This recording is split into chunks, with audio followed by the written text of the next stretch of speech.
शांति। आज की दादी जी के प्रश्न के ऊपर क्लास है। दादी जी का प्रश्न है, कभी कभी महसूस होता है कि ब्राह्मण जीवन में ठहरती कला आ गई है। किस विधि से हम ठहरती कला से उड़ती कला में जाएं? दादी जी से जो प्रश्न पूछा गया उसका उत्तर दादी जी देते हैं। ठहरती कला का कारण हर एक का अपना अपना होता है। वह बड़ों को सुनाकर हल्के हो जाओ। जब तक हल्के न हो तब तक ठहरती कला जाती नहीं।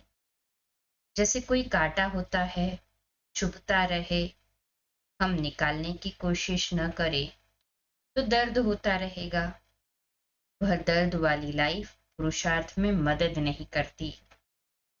तो कांटा या तो खुद निकालो या दूसरों से निकलवाओ।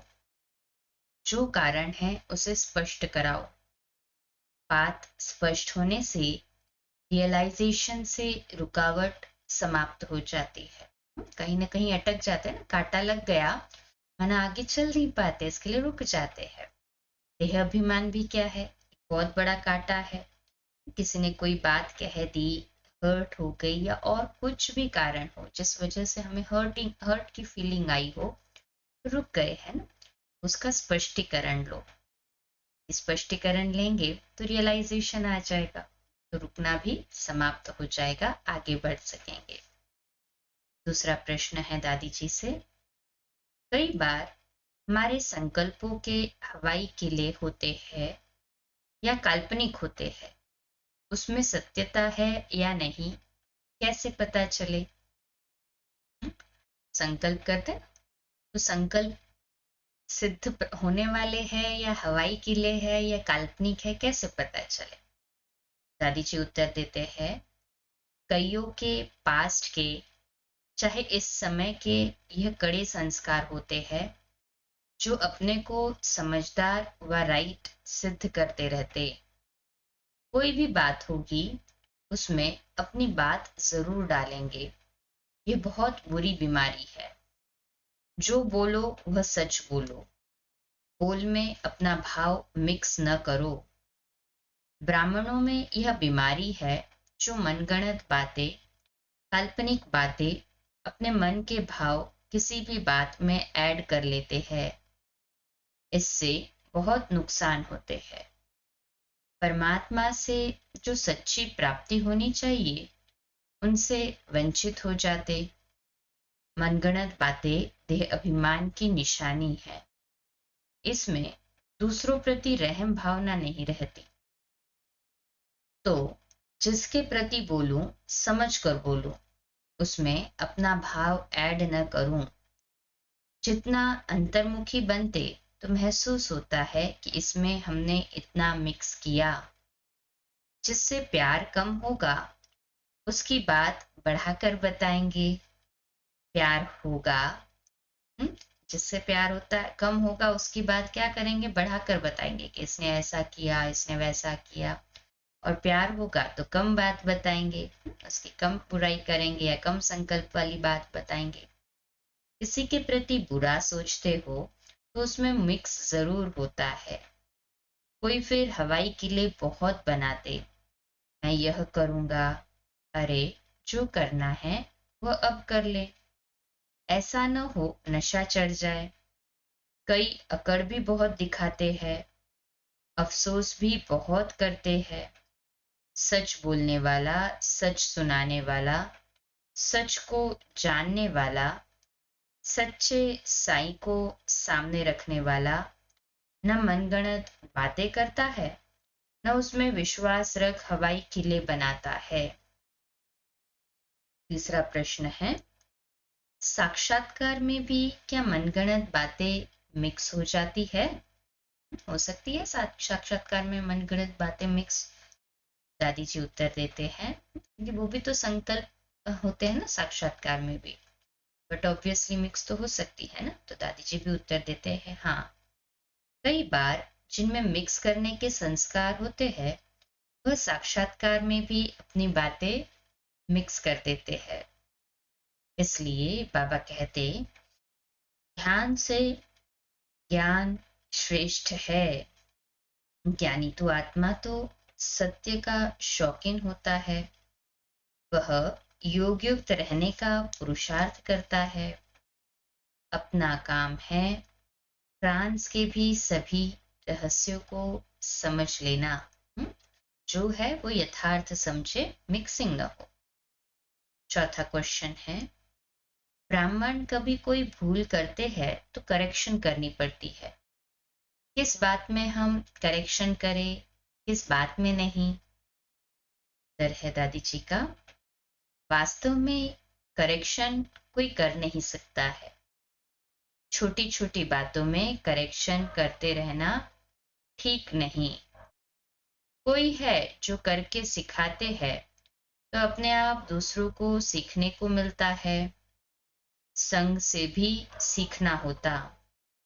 जो करेक्शन करने वाली बातें है वह बाबा मुरली में देता रहता है। समझने वाले समझ जाते हैं। घड़ी घड़ी करेक्शन करते रहो, कोई सुनता नहीं। कोई बॉस होकर करेक्शन करते तो भी दूसरा सुनता नहीं। अगर ऑर्डर चलाते तो भी नहीं सुनता। बाबा की याद में अच्छी तरह से रहने वाले की हर बात सभी प्यार से सुनते हैं। उनसे पूछते भी है, मेरे लिए कोई बात हो तो ध्यान पर दो। समय अनुसार शब्दों से करेक्शन देने की आवश्यकता नहीं है। इस समय ऐसा है ना कि शब्दों से करेक्शन देते तो कोई फीलिंग में आ जाते हैं। इसलिए आज का हमारा वरदान कहो या स्वमान जो हमने लिखने के लिए कहा, लिखेंगे जो आज, या कईयों ने तो लिखकर भेज भी दिया है, जिनका बाकी है वो जरूर लिखे। आज का स्वमान हमारा है, मैं फीलिंग प्रूफ आत्मा हूँ। अर्थात फीलिंग में नहीं आने वाले हैं। फीलिंग में नहीं आना माना कोई कुछ भी कहे, हमारी स्थिति ऊपर नीचे न हो। तो समय अनुसार ऐसा है कि यदि हम किसी को शब्दों से करेक्ट करें तो किसी को पसंद आता है, नहीं आता है। इसलिए साक्षी होने का पार्ट अच्छा है। इशारे से या रूह रिहान के रूप में ध्यान खिंचवा सकते, इशारे से कैसे दिखा सकते, या फिर जब रूह रिहान हो, आपसी बातें हो, तब ध्यान खिंचवा सकते। सावधानी के रूप से नहीं। ऐसा कोई शब्द न हो जिससे किसी के दिल को ठेस पहुंचे। ऐसा मैं बोल न बोलूं जो दूसरा मुंह पर बोलना शुरू कर दे। बोलने का ढंग मर्यादा पूर्ण हो। रूहानियत है, सच्चाई है तो बोलने का ढंग बहुत अच्छा होता है। संबंध ऐसा रखो जो दूसरा सुनने के लिए तैयार रहे। अगर मुझे कोई करेक्शन दे रहा है तो हमारी स्थिति रूहानी हो, जिद्दी न हो। कोई करेक्शन दे रहा है तो हाँ जी करके उसे अपने अंदर समा ले। यदि लगता है कि हाँ जरूर ये श्रीमत अनुसार करेक्शन है तो करना तो अच्छी बात है ना, खुद की प्रगति होगी उसमें। तो करेक्शन में जिद्दी न बने। स्थिति रूहानी होगी ना तो इजीली करेक्शन में आ सकते हैं। ऐसे नहीं बोलो, तुम हमें क्यों कहते हो? कोई शिक्षा मिली, अच्छी है। शिक्षा तो ग्रहण करने लायक है। भले आज मेरे में वह कमी व बुराई नहीं है, शिक्षा को तो सत्कार दो। भले वो कमी व बुराई न भी हो, कोई शिक्षा दे रहा है तो सत्कार दो, हाँ जी करो। जैसे मम्मा, हाँ कई बार बाबा मम्मा को कई बातें कहता था, मम्मा में वो बुराई नहीं होती थी, कमी नहीं होती थी, किसी और ने भी किया होता था तो भी मम्मा समझ जाती थी कि बाबा इशारे से उसके लिए कह रहा है पर मुझे निमित्त बनाकर कह रहा है। तो मम्मा सदैव बाबा के साथ में हाँ जी का पाठ पक्का रखती।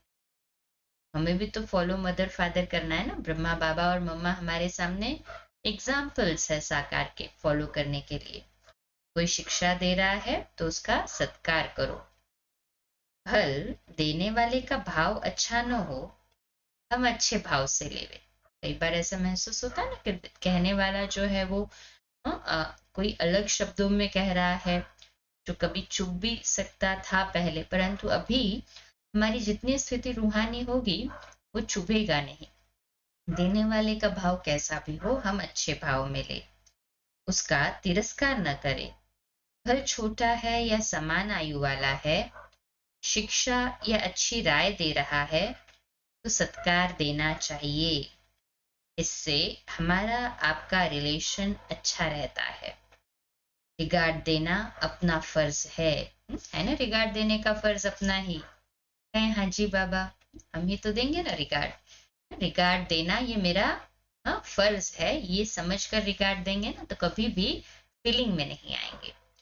इसका सम्मान सहज प्रैक्टिकल में ला सकेंगे। तो बहुत ही सुंदर दादी जी के क्लास के पॉइंट्स बस प्रैक्टिकल में लाने की देरी है। तो सभी अनुभवी मूर्त है, योग की शक्ति भी है, उसकी तपस्या पुरुषार्थ भी अच्छा है, तो परिवर्तन होने में सहजता होती है ना? सभी का अनुभव, जितना योगी जीवन बनता जाता है परिवर्तन भी सहज लगने लगता है। अच्छा, 2 मिनट के लिए साइलेंस में बाबा के घर के लिए शक्तिशाली प्रकंपन फैलाएंगे।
अच्छा, कल सुबह लाइव अमृत वेला मेडिटेशन मिलेंगे 3:30 से 4:30 और 4:30 से 5 मुरली के लिए, और रात्रि क्लास ऐसे ही रोज की तरह 8:45 बजे।